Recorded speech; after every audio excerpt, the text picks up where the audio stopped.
You're listening to the Breakaway Wealth Podcast, the show that helps you build wealth faster, think outside the box, and break out of the herd. Here's your host, Jim Oliver. Welcome back, Breakaway Wealth. I'm your host, Jim Oliver, and with me today, Luke Lunkenheimer. There it is. How you doing, bro? You got it. I was going to jinx myself. We went through this just 10 seconds ago. That's how they know it's real. Audience, this is a funny thing because I think we've already done an episode. We just didn't record it. And so we're going to start over and talk about some other things. But first, Luke, introduce yourself to the audience. Tell everybody a little bit about you, your background, where you are now, and then we're going to dive into some great, cool stuff. Yeah, man. Best kind of synopsis I can give you is, born naive country boy, 80 kids in my graduating class, no chances of school or bettering myself, very naive, very simplistic scarcity mindset type town. I wanted to do some things. I wanted to be the first guy to graduate college, maybe do something more with my life. No one in my family made more than 80 grand a year. So I worked really hard at getting good at football. I was a tall, skinny guy, but I was fast and I had a hell of an arm. So I became a quarterback. I eventually got a look from a Division II school, which was a big deal where I come from. Got a scholarship, which was an academic scholarship, if you know Division II athletics. But it was very obvious when I destroyed my shoulder in a homecoming game and I lost my scholarship that academic scholarship was heavily weighted on my ability to play football. So got educated very quickly in the politics and the bureaucracy of college and so on and so forth. It was kind of a slap in the face at a young age. But really what I ended up doing, going into the family business, granddaddy was a car dealer, daddy was a car dealer. I didn't go work for them. I went to work for a very high volume Ford dealership, started making really significant money for an 18-year-old kid my first year in the car business. And that just, developed very quickly into sales manager by the age of 20. And I just kind of climbed the ranks very quickly. However, interwoven into that period of my life, which was really kind of age 18 through age 28, a decade really, I started to dabble in narcotics, a little cocaine here, a little marijuana there, some drinking, some partying. The culture of the car business, in a lot of places, guys that have been in the business understand that it's go to work your ass off, pardon my French, and then, party that same rear end off, come to work hungover. It just, this isn't everywhere. You probably go to a Mercedes-Benz dealership that might operate a little bit differently, but a domestic or a foreign high volume dealership, there's a lot of this type of behavior. So it's almost kind of a culture that exists in the car business, or at least it did at that time. So I kind of fell prey to it. There's a lot of addiction that runs in my family. So long story short, I got a shoulder surgery to try to potentially go back into football because I saw this sales career going a very dark way because my access to disposable income gave me kind of a never-ending partying ability, which was not conducive to what I thought was staying alive or even, being fruitful in any way financially. So, I got the surgery done, didn't go well. Got, the typical story you hear of an athlete, gets addicted to Oxycontin and Percocet. That leads to heroin. Luckily, I never, used heroin intravenously, but I did get into some very heavy street drugs. And essentially, Jim, I just spent from the age of 18 to 28 just going down the spiral, getting worse and worse, burning bridges, just the typical story that you hear. At 29, I kind of just met the end of my rope. I wasn't a suicidal guy. I was probably too narcissistic to even consider that. But I knew that intervention had to happen. There was nobody in my family that was going to do so, and there was nobody in my circle that really cared enough. I burned so many bridges and hurt so many people. I actually robbed a bank. I walked into a bank in central New York.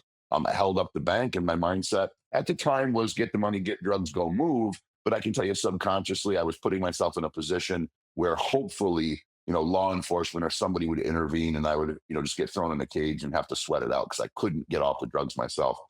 So, at that time, if you'd asked me, I was a badass bank robber. You asked me today, I'll tell you that my subconscious mind took over and said, we need intervention. So I did get caught for the bank robbery. I went to prison, spent some time in prison, really sweat all the drugs out, got sober again.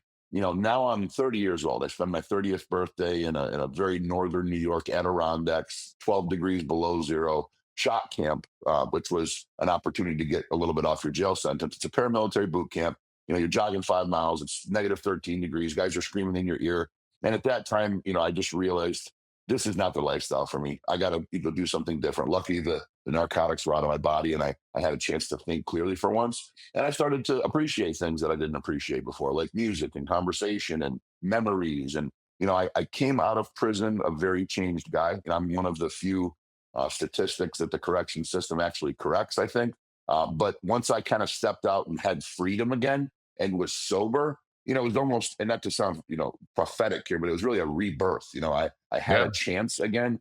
So now I'm a guy that's lost a decade. I have a chance at life again. And I create this new mindset. Okay, dad was right. Stop chasing dreams. Stop trying to do big things. 80 grand a year, white picket fence, Labrador, wife, 2 kids, death, retirement, 401k. Like that's the way I need to live.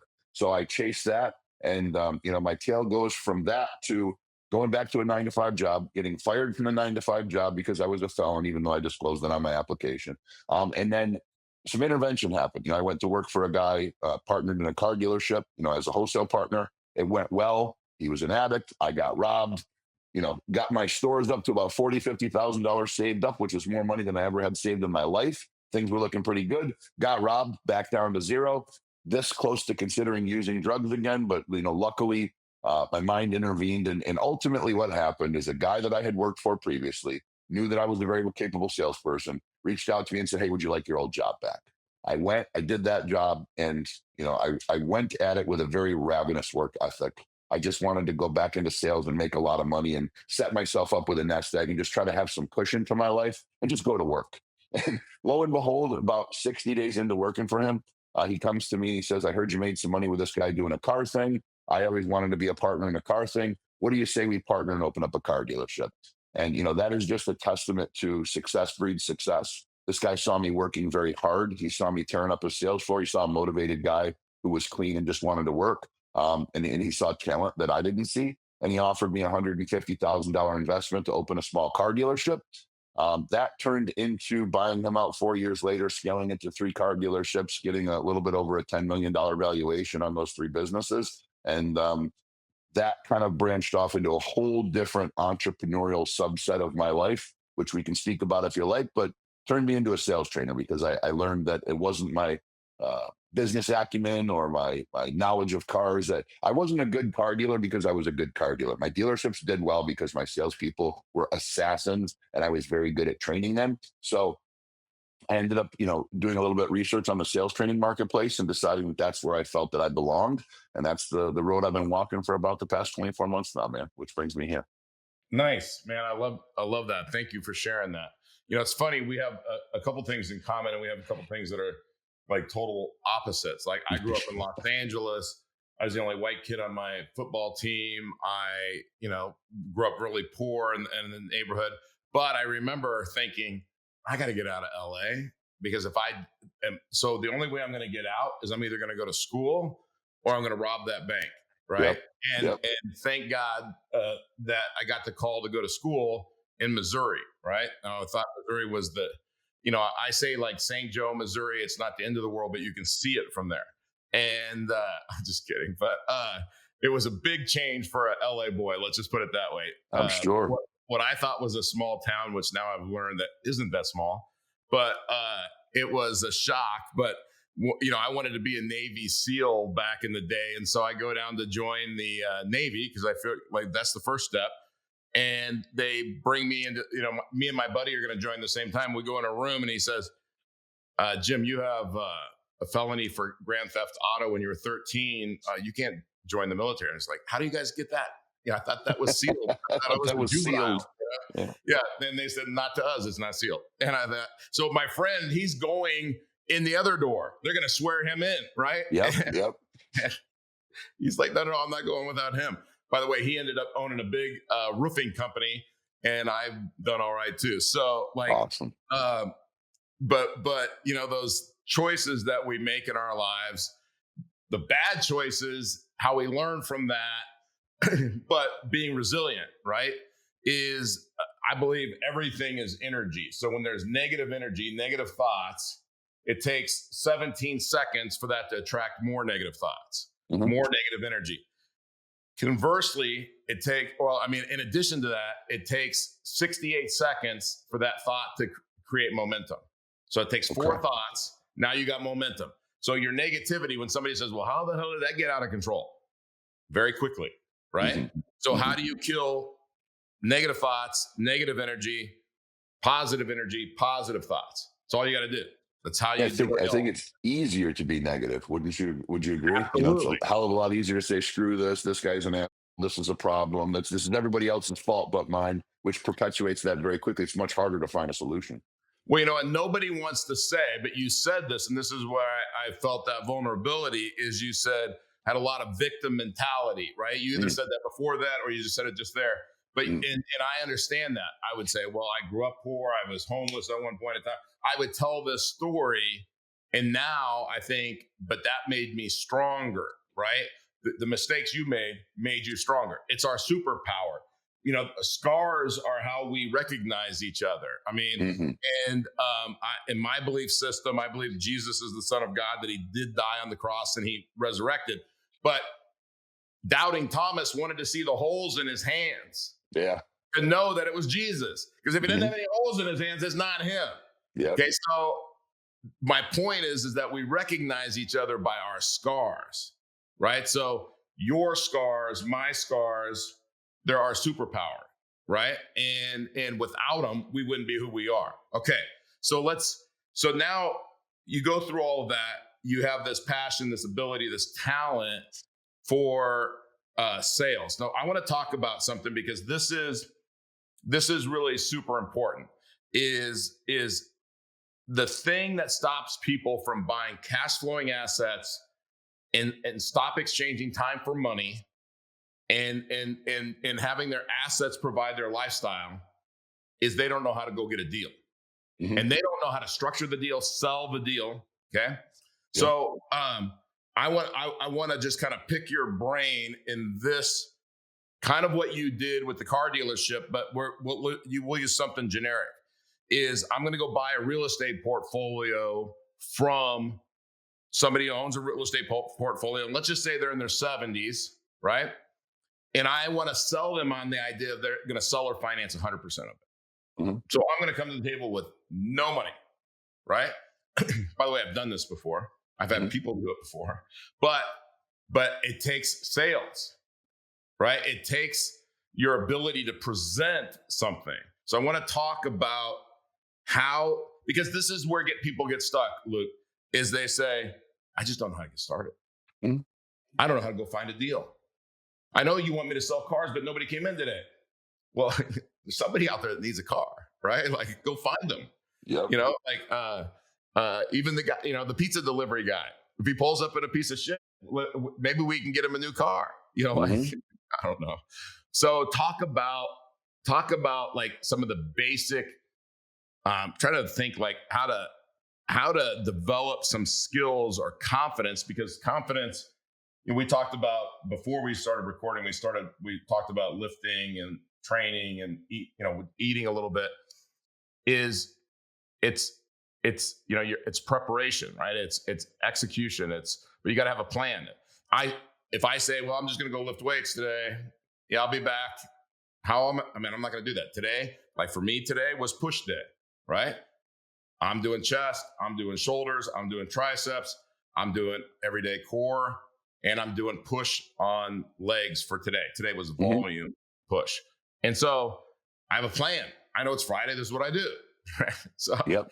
about that. I'm sorry, I went on a little longer No, than I. you're good, man. Listen, when we're passionate about things, we do that, right? Okay, so what you were just experiencing right there, and what the audience was experiencing, was you were experiencing an increase in free dopamine. Okay, and Yep. that has to do with self-talk. When we start talking about the things that we're passionate, that we enjoy, our free dopamine level goes up as high as 40%. 50 and 60%, you start getting into the effects of cocaine. So stop and consider that for a moment. Just speaking on sales, a lot of people think, well, when you sales tells me when I meet somebody, I need to get conversing with them because I need to learn about them. I need to build rapport, is the word that they use. And what happens is, and I'll give you an example in the car business, a lot of guys will go talk to their customer. They'll see the little stick figure family in the back window of the minivan. How many kids do you have? Do you play lacrosse? Blah, blah, blah. And then they get the customer talking about themselves. Customer then goes out on the test drive, comes back from the test drive, and they're having a hard time closing the deal. But what they don't understand is the dopamine response has a peak and a trough period. So they got that person engaging in a high level of self-talk. They went on the test drive for 20 minutes. Not only did that dopamine fall back to the baseline, but it's now troughed below the baseline. And the chances of them closing that deal are more difficult now because that customer is experiencing a mild chemical depression in their body. Okay. So Mm. when you talk about going out and getting the information, that's a piece of information that I highly doubt the majority of your audience knows, or maybe you didn't even know, or maybe you did. The difference is we go out and we fact find. You spoke about the gym.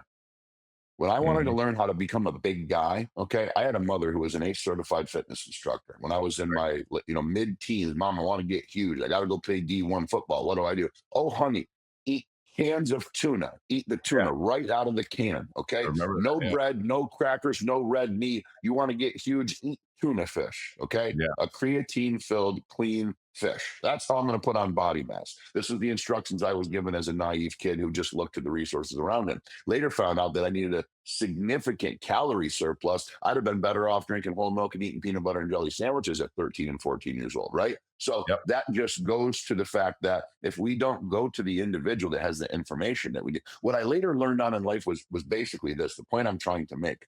I spent a lot of time learning from the internet. I spent a lot of time learning from books. I spent a lot of time learning from professionals. What I never did and what eventually got me to 275 pounds at 6'4", deadlifting 700 pounds, was I went to the biggest son of a gun in the gym that looked like I wanted to look. And I said, dude, how do I do that?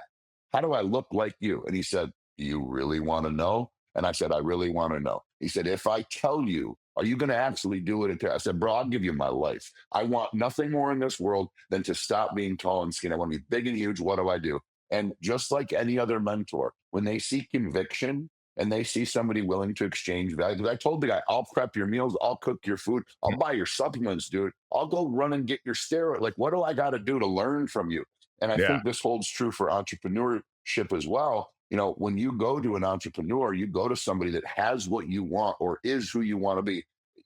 To say, listen, teach me, man. How do I get like you? Nobody wants to hear that. You don't want to hear that. You don't want somebody to walk up to you in your BMW and say, dude, tell me, how do I get a car like this? But if a young kid goes up to you and says, hi, Mr. Oliver, I really respect what you've done. I was wondering if I was willing to clean and detail your car twice a week, would you maybe give me some information on how to flip properties? You'd say, you know what, little man, I got you. You're willing to exchange value. I'm willing to help you. So, to your point, when it comes time to go out and garner the information that you need, you simply go to the people that have it, that are at the places that you want to be, and you don't just ask of them.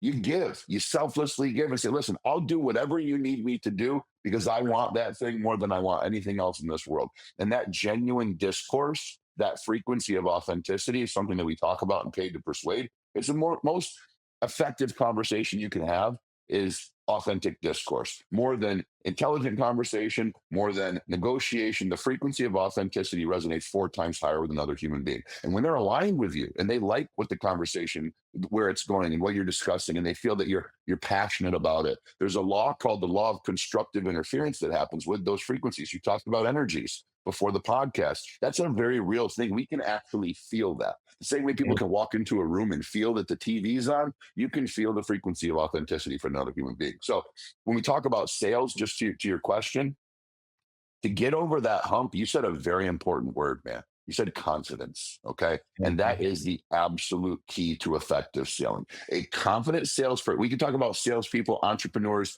just the average person. They will perform at a 50% better rate if they have intrinsic confidence, meaning they just know that they can go out and get the deal done.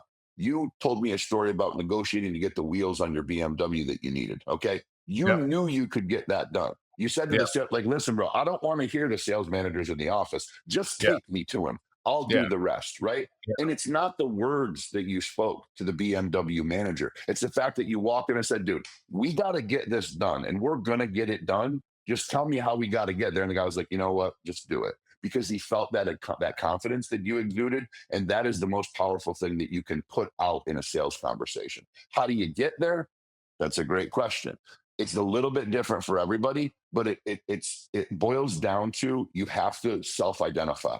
You have to understand yourself. And not to kind of rant about sales training here, but before you can even take my sales training, we have something called the 0 to 60 framework. It is a lifestyle and mindset training. It teaches you things about yourself. It helps you rid yourself of personal barriers. It goes on a lot of self discovery from things that happened previous in your life. And until you can know the nuances of your own character, your own flaws, and the things that you fear, the things that you feel you're powerful with, and that you have that are talents, you're never going to be able to have that type of confidence. So, very long, drawn out answer to a very simple Oh, question. I Self love it. discovery, man. Self discovery. You got to know about yourself before you can fix it.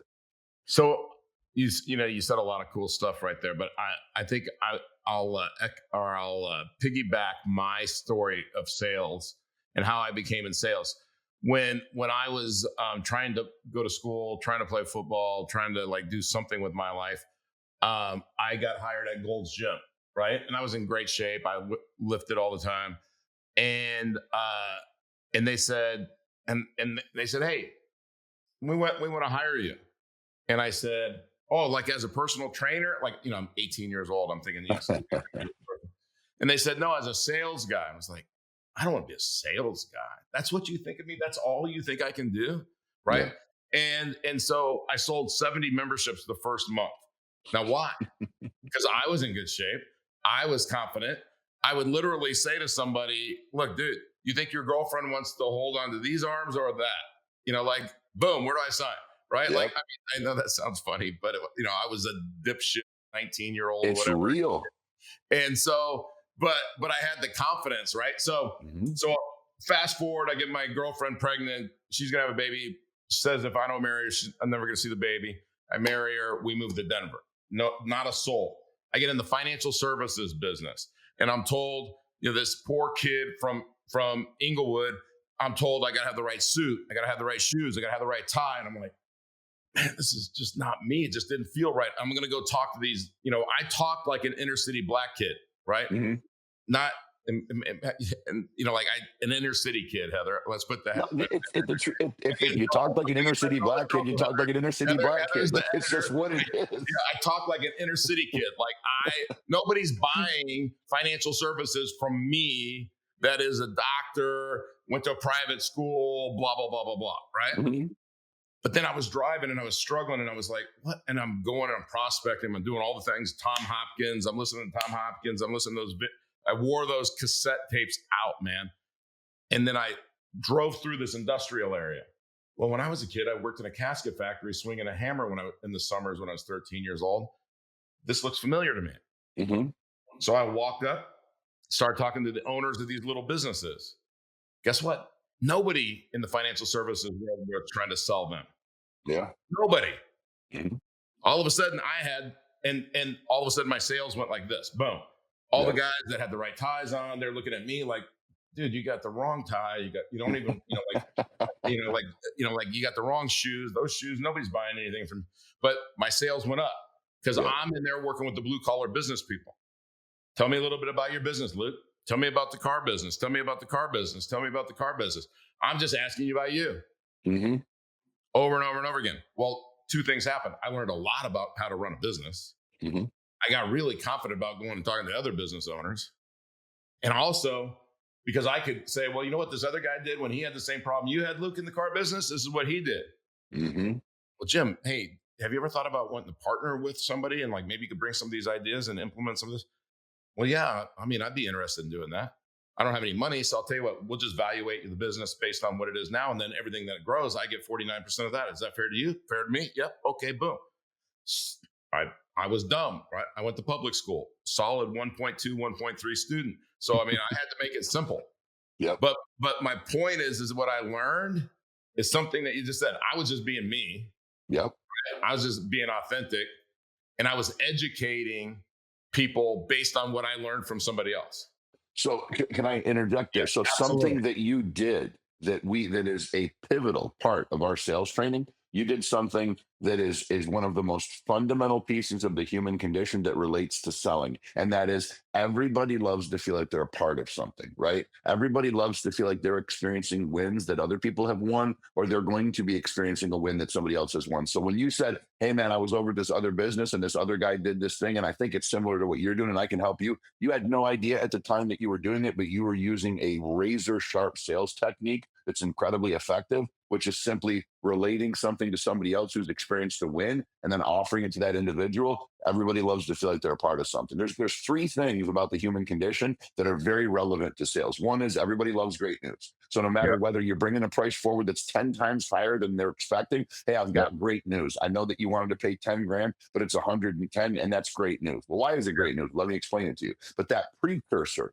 just injecting that positivity before you bring that number forward, you'd be amazed the statistics that follow that. So everybody loves great news. Everybody loves to feel like they're a part of something. And then something that we discussed just a moment before is everybody loves to talk about themselves. All of these things release dopamine. And what you end up learning, Jim, is sales has a lot to do with chemicals in the body, reducing cortisol, inducing the dopamine response. Like if somebody can feel not stressed and euphoric, they can pretty much feel comfortable making any decision, even if it goes against their core beliefs, as long as you can make it make sense. What we call flow, fundamental, logical, and obvious. So it's just funny that you were doing something that was incredibly effective just on the instinct. So pat yourself on the back for that. Well, yeah, thank you, man. You know, what's funny is again, I told you that I in the last 48 hours bought a car, and it's interesting because when I ordered the car, I think he used that. He said, "Hey, here's the good news: is I have to sell you the car at MSRP because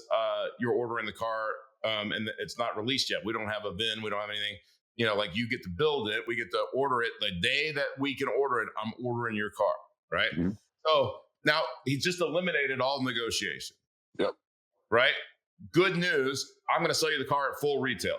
you know, Yeah. but by the way, I think it's good news because I think I could sell it for 30 grand more than I bought it, Mhm. right? I don't want to sell it. He already knew that. So it's like, hey, here's good news, right? Mhm. Well, also when it came in, it's like, hey, like, and so he used some of those techniques. But I'll tell you, the thing to me is when you talked about the people going for the test drive. Mhm. It's all about education. And I'll give you another thing that I just bought a golf cart, right? I'm in Florida, golf cart. You drive my neighborhood is gated. When I'm back behind the gates, I drive my golf cart. And normally it's We not were just in South Florida. We rented a golf cart. It was much easier to get around. much easier to get around. So mine has the lights underneath. It has don't tell anybody, but I can control how fast it goes on my phone. I can make it go 40 miles an hour, 50 miles an hour if I want to. I can increase the acceleration all in an app, right? Mhm. That's illegal, but I'm behind the gates. It's not a vehicle. The, Mm. the dealer can't set it up that way for me, but he can sell me the stuff that goes in it. I got the custom wheels. I got everything else. It's $6,000 more than anybody I've ever heard of buying a golf cart for. Mhm. You think I care 1 ounce? No, I got the best No, golf cart. you got the best golf cart. That's all that matters, bro. All he did was educate me on why this is better than what everybody else has got. Mhm. And a poor kid is like, where do I get that? Yeah. What, do you take checks or do I give you a credit card? Like, that's like, how do we pay for this? And when Yeah. can you deliver it? And what was his answer? Later this afternoon. Yeah. As soon as you need it, sir. Right Yeah. now. Yeah. If your card swipes, it's on the way. Yeah. So you mean tomorrow when I go play golf with my buddies, I'm going to have the best golf cart. Mhm. Is that worth $6,000 to me? It is. If Done. you knew my friends. So I love and Dan Sullivan, who runs Strategic Coach, and he coaches entrepreneurs, largest entrepreneur coaching. Elon Musk has been through some of his stuff. I mean, like that, it's heavy hitters, right? Mhm. Is he says everybody's in sales. Mhm. So if you're sitting there and you're a doctor, you're in sales. Like all businesses are based on terms, right? Like if I Mhm. paint a house, how many houses can I paint? If I'm Mhm. selling cars, how many cars can I sell? I Yeah. asked the guy the other day that sold me the car, and I bought again a few cars from him. He goes, "I'm at four." I think he told me he was at 14 or 15. He said, "I'm going to get to 20," and and and and he said, I've had years where I've been at 25. It's a lot of work. So like in his mind, he's already making it a negative. Okay. Now Mhm. he's a good guy, but he's making it a negative. Because like in my brain, I think because I own businesses, I'm thinking, no. What I want to do is figure out how I'm selling 50 Mhm. and spending less time. Yep. And what I would do is I'd go find the guy not selling anything and I'd make him my gopher, Yep. right? He'd do all the hard work. I would just do the relationship part of it, right? Hmm. But he didn't ask me to coach him. Maybe I'm going to send him your way I'd because love that. so let's get into a couple of things. One, I love the story. I love your transparency and authenticity with the story. Those are my, again, I'm single. I tell anybody that I go out with, like, those are two things to have a relationship with anybody, a friendship, a relationship. Got to be transparent, got to be authentic. Don't try to sell me on that you're somebody else. Mhm. Sell me that you're you, and then let's see if we mesh. So we could go on and on all day about the things, because I love that you back up the things that you're saying with not only results but with science, because that builds confidence when you're learning something. That it's like the 17-second thing. I didn't make that up. I heard that from a physicist, and Mhm. so like, and I couldn't pass I couldn't be a physicist if I had to. So how do people find, like, what's the path to get to know? This is what I do with every guest. I don't care if you're Mhm. syndicating real estate, you got a fund. Is you've got a little introduction to Luke. I would encourage you to go look at Luke's stuff and see if you guys resonate, if you mesh, if what he's teaching matches you. What are you going to do with it? I don't know, right? I don't know what you're going to do with it. I don't know what your path is, but it's bigger than what you think it is. So Mhm. you need help and some coaches to help you expand your thinking, to think bigger, think more abundantly. You said I was thinking from a scarcity mindset. And when you stop doing that and you start to think abundantly, you go, oh crap. That's what people that have everything that I've ever wanted, that's what they know that I don't know. Right. So how do they find you? What's the first thing they should do? And I'm big into I don't believe in habits. I think habits are bullshit. I believe you make decisions, Yes. right? People don't Mhm. go, I'm going to create this habit of where I work out every day for 21 days. And then all of a sudden on the 22nd day, it's easier than the 20th day. No, I decide I don't want to be fat anymore. I want to work out that day. Right then, it's instilled in me. I made a Mhm. decision. All right. So I'm Mhm. going to shut up. Tell me how I find you and how I get started. Well, just to augment two of the things that you said right there, New Year's resolutions. I hear everybody talk about New Year's resolutions, and they drive me insane. They say, "What? You don't like people, wanting to work towards self-development?" No, I do, but I want them to do it right now. If I know there's something that I can do that improves me, why am I waiting until January 1st? Another thing that you said, you were talking about, I'm going to go out and I'm going to hire the gopher, the zero car guy to go be my gopher, and then I'm going to work on the relationship part, which is what I do best. And that's partially the answer to your question, which is the theory that in real estate and in people of highest and best use.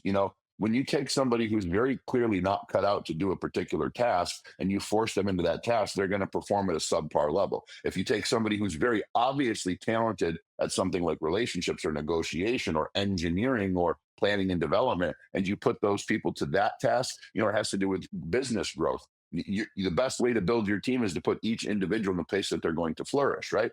So as far as an individual trajectory is concerned, or how to go about that, number one, the way they can interact with me, there's several ways. Paid2persuade.com, the word paid, the number two, persuade.com. That's the website. It's a very simple landing page. They can book a call. The best way for people to interact with me, book a call. I talk to everybody. I'm not Grant Cardone yet. So it's not like I got to have a team talk to you. I will speak to you. We'll talk about your goals and what's best suited to do that. And a lot of people, man, believe it or not, they spend $100 a month and just attend a 1 hour coaching call a week where I do group coaching, and the cross pollination that goes on there, the things that we solve, it's really quite effective. So it's not like it's a $10,000 proposition. Don't obviously mistake. We have that. We have very intensive personal coaching, but you know, Instagram, social media, Luke Lunk, LukeLunk. Every day I release a video where I try to provide actionable value, an asset of some sort, whether it's a tidbit of knowledge, a statistic, something like, hey, if you're trying to get better at persuading, negotiating, closing a deal, developing yourself as a negotiator and a salesperson, this information can help you. For instance, yesterday I released a video about the Los Angeles wildfires. Obviously it's a tragedy, but How can we use it to our benefit? Well, in sales, we have to create urgency. There's got to be a reason for you to do this right now. If I just give you the benefit of the product or the service, and that's all we talk about, then you're going to be at your leisure to engage when you would like to engage, which does not benefit me as a salesperson. It benefits me to sell you right now and get paid right now. So using things in the natural environment, things that are occurring to relate to your customer and develop urgency are incredibly important. It's a skill that elite salespeople possess. So that's just the type of information that I give out. There's also core fundamentals. I really encourage them. I'm not looking for a shameless follow here, but really encourage them to follow me on social media because there's a lot of free stuff that I put out there. As far as the personal path to becoming stronger at selling, persuading, closing deals, influencing, that C word, man, it resonates. Confidence. Okay, we in Paid to Persuade, we have something that we call the three C's. And this is really the path for somebody to become elite at selling. The first C is content. Okay. Every time that you enter into a conversation and you try to negotiate, if you're not following a specific framework, for instance, these discovery questions, and not word tracks, not scripts, but just these general ideas. We have something called the big three. What brought you here today? And it's not what physically brought you into my brick and mortar establishment, because this works for door to door sales. It works for outbound cold calls. Very simply, why are we having this conversation? Let's get the details. Let's say, for instance, in the car business. Well, what brought you here today, Mr. Customer? Well, I'm looking for a car. Okay. And then the average salesperson says, what kind of car are you looking for? An elite level salesperson who knows that the compassionate interrogation and discovery process is the most important thing then says, oh, okay, well, why today and not yesterday? And why not tomorrow? What has changed? Did your car break down? Are you looking for the new model? Did you add to your family? Did the insurance just total your car and you need a replacement, right? Discovery. Second thing is in the big three is established buying power. Is this individual even got the ability to transact? Am I going to spend 2.5 hours to find out the checks in the mail? We need to optimize for that. And then the third thing is, what did you hope to accomplish today? And that's where you optimize for the easy deal. If you get the customer or the business associate who's like, well, I just kind of want to get this done today if I can, then you optimize for brevity, you optimize for gross profit, and you move, right? So that's kind of the basic beginning of the framework of Pay to Persuade. And that is content. That's having a framework. So our discovery process, very simply, you solve for three things, and then something we call the triple threat, which is time, money, third party. You're in a great position to flow through your sale with very, very good efficiency, right? The second thing is confidence, the second C, content, then confidence. And when you optimize your ability to sell, your ability to influence, your ability to persuade, not around book read knowledge, not around actionable scripts, not around what you heard on a YouTube video, but very simply, I just need to know that I can go in and I can get this deal closed. That comes from framework, and it comes from coaching and mentorship, and it comes from regular role playing. Some of the most prolific entrepreneurs, they don't necessarily sell, for instance, as an on the floor salesperson every day, but they still engage with their coaches and their mentors in role plays, in negotiating role plays. Why? Because the ability to have a spirited discourse and debate around a topic and win that debate is a trait that some of the highest level entrepreneurs have, and they cultivate and they hone over time. And it's how guys like Elon Musk buy Twitter. It's how guys like Donald Trump become the president. It's just that instinctual ability to negotiate on a reflex. And that is the second C, which is your confidence. And the third thing is cadence. And that goes back to the role play. That goes back to the framework. That goes back to the practice. The same way that you, Jim, I'm guessing every day, you've probably got a pretty strict nutritional regimen. I'm guessing there's probably some health things you do, maybe some red light therapy, maybe you sleep on an alkaline mat, maybe you do some stretching. How close am I to hitting them all? Yeah, I get a massage every week. I stretch every. I stretch. I get stretched every week. I stretch every day. And in my garage, I have an infrared sauna that I go into every day for at least 45 minutes. So yeah, you're dead on. So that's your cadence, right? That's your rhythm. And as somebody who's trying to develop themselves, we have to have that structure, right? One thing that's very volatile about entrepreneurship is we're left to our own devices. Okay. I'm in a 6,000 square foot house. I'm in my office. I don't have to leave today. I can stay here. I can go play my pool table. I can go pick up one of my kids from school and take them putt golfing. It is very difficult for some people to stay zoned in. They experience some success, they get more money, they get a bigger nest egg, they get some cash flow going from properties or a business investment or something, and it's like, well, I don't have to get up and go to work tomorrow, right? But if we're looking to self-develop and get better, And that goes right back to that piece of knowing ourselves and being very, very aware, very self aware. If I know I'm somebody that likes recreation and leisure, but I have goals that I want to get to, and that goes back to the 0 to 60 framework, which is a lot about goal setting, smaller goals feeding into bigger ones, so on and so forth. But if I know that about myself, I can recruit in my cadence things that are going to keep me in line and keep me optimizing for the best trajectory that I can have on my path as a human being. So, a lot of kind of ancillary information there, but the simple answer again is knowing exactly what you want out of the process, going to the place that you know houses the information that you need, and having the confidence to know that you deserve that information. And more so, the only difference between you being here and getting there is the information and the execution. And it's really that simple. I hope that answered your question. No, it definitely answered my question, Luke. And you know what I love is confidence is a skill set. It can be developed, right? And you have to look at it that we can always be increasing our confidence, that we can always be getting more and more confident. And the way you get confident is you make progress, right? Hmm.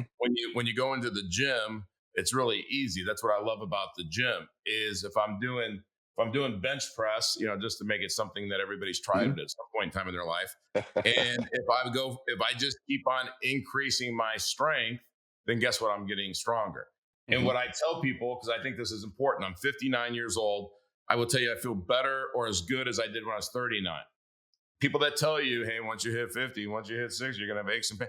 No, refuse that. I mean, if you believe that's what's going to happen, that's what's going to happen. Hmm. But like, but that means I do body work. That means I get rest. I sleep. I mean, I do all the things that I'm supposed to do, and I'm Hmm. not dying off slowly. Right? Like I'm getting better. I believe that I will be stronger at 90 years old than I am now. Is that true? It doesn't matter if it's true or not. That's what I'm going to do. So, Hmm. like, and I say to people, and I said, you know what I call 59? Call it halfway. Hmm. Some lady said to me that she thought I was going to like want to date her when she said, we're in the last quarter of our lives. And I said, oops, yeah, gosh, you're Not for so, me, honey. can't wait to go out on a date with you. I was like, check, see ya. All right, I got to wrap this up because Yeah. all right, I got two questions. I got 4 minutes, or I'm going to be in trouble because I'm 11 minutes behind my 11 o'clock. Okay, All right, let's rock. take that out. So we got two questions. Yep. One, what's the best advice anybody's ever given you, Luke? Best advice anybody's ever given me, brother, is just simply knowing that I deserve whatever the hell it is I'm willing to go get. For me, coming from a very scarce mindset in a very small town, it was beaten into my head that, dude, that's not for us. Like, stop. You're not going to be the president. You ain't going to be an astronaut. You're not going to be a Navy SEAL. We have that in common. I went down that Okay, path as well. Was nice. told that because I had metal in my shoulder that I couldn't go. So we both got kicked out. But Yeah, I was constantly being told this is not for you. Like, stop, lower the flame, douse the flame. That's what led to drug addiction, man. I had a flame that burned so brightly inside me that I had to douse it somehow. So I used opiates to do so. So the best yeah, advice I ever received was someone that kind of looked at me and they were one of my mentors, and they're like, what, why are you so against trying to scale? This was when it came to opening more dealerships. And I said, because, dude, I already made it to car dealer. I've already made, 500-600 grand. I never thought I would get to here. Like, what says I should get there? He said, what says you shouldn't? So the best advice that was ever given to me, and it was made very clear and very concise for me to understand, is that the only difference between me and the person on the top of the totem pole is very simply position and information. You cut them, they're going to bleed. You punch them, they're going to bruise. You take away their money, they're going to be nothing, right? So right, everybody kind of just bleeds the same way. And if you want it, just go get it. Until the universe pushes back on you so hard where you can say definitively, okay, that just ain't for me, then how dare you limit yourself and not try to go down that path? So that's the best advice that was ever given to me. awesome. That's awesome. Great answer, man. All right, last question. If God came down from heaven and only allowed you to retain the knowledge that you received from one book, what would that book be and why? Dr. Seuss's Because a Little Bug Went Cuckoo. Love it. Love it. And the reason for that, no one expects that answer. Why? Because in my life, one thing I didn't understand was the ripple effects of my actions. And even later on, when I started experiencing success, I had effects on people in my life, familial. personal relationships, employees, and I never understood how powerful of a personality I was in the position that I was in. I didn't understand the responsibility that I had. And if you read the book, all because I think it's called Because a Little Bug Went to Chew. And it's very a basic child's understanding of this little minimal thing can happen that can lead to this bigger thing, that can lead to this bigger thing. And the book starts with a bug sneezing. It ends with like a fanfare parade coming through and getting this. I forget. But the point being, everything that you do is going to have a reaction. You can drop a pebble in an ocean and the ripples are still going to go out and they're going to affect something. So you must be very mindful of the energy and the words that you put out there, because you have no idea the positive or negative repercussions that can come from it. And if you're on a journey of self-development, you have to be very, very careful of what you put out there and be very thoughtful about what you're saying, especially to somebody who's in your employ or who's looking to you for guidance. Because there's been many times in my life where I had no idea the effect that I was having on somebody, that they were literally going out the next day and deploying the information that I gave them. And I just kind of did it on a whim, just kind of flick of the wrist, give them a little something just to shut them up and make them go away. And then I later found out that I had a significant impact on their life. So probably not the answer you were looking for. I think no, dude. I mean, no, honestly, I love that answer, because here's the thing that I would tell you is when somebody asks me that, it's Jonathan Livingston Seagull. And the reason is that we used to have to read it when I was a kid, and Jonathan Livingston Seagull, he didn't want to be a seagull, because all a seagull did was fly and not go very far and come back to the shore. He didn't want to do that. And like what he figured out is that he could be anything that he wanted to be. So it comes back to your life too. So, those simple books that teach you something that, hey, you can be anything you want to be. That's what that book taught me. Like, I'm not just going to be in in a box. And so I love those simple books like that. That is like, this is the message. So no, I think that's a great answer. So thank you for sharing with that. Of course, brother. All right. Audience, I think I could talk to Luke all day. I think you guys probably figured that out. And feelings what mutual. I can tell you is we're gonna hopefully, if Luke is willing, want to do some workshops, some other stuff to let's dig into the sales process a little bit more and do an hour inside our community or something like that. But we're going to wrap this up, Luke, like we always do, with the great words of Earl Nightingale and The Strangest Secret, which is whatever you think you're going to become. So think positive today. Godspeed. Take care, audience. Thank you. Here's the key to success and the key to failure. We become what we think about. Now let me say that again. We become what we think about. Thanks for listening to the Breakaway Wealth Podcast. Be sure to subscribe to this show wherever you're listening so you never miss an episode. If you want to start increasing your wealth building ability right now, go to community.createtailwind.com to join our free online community and get access to free, in-depth training designed to help you build real, lasting wealth. See you next week.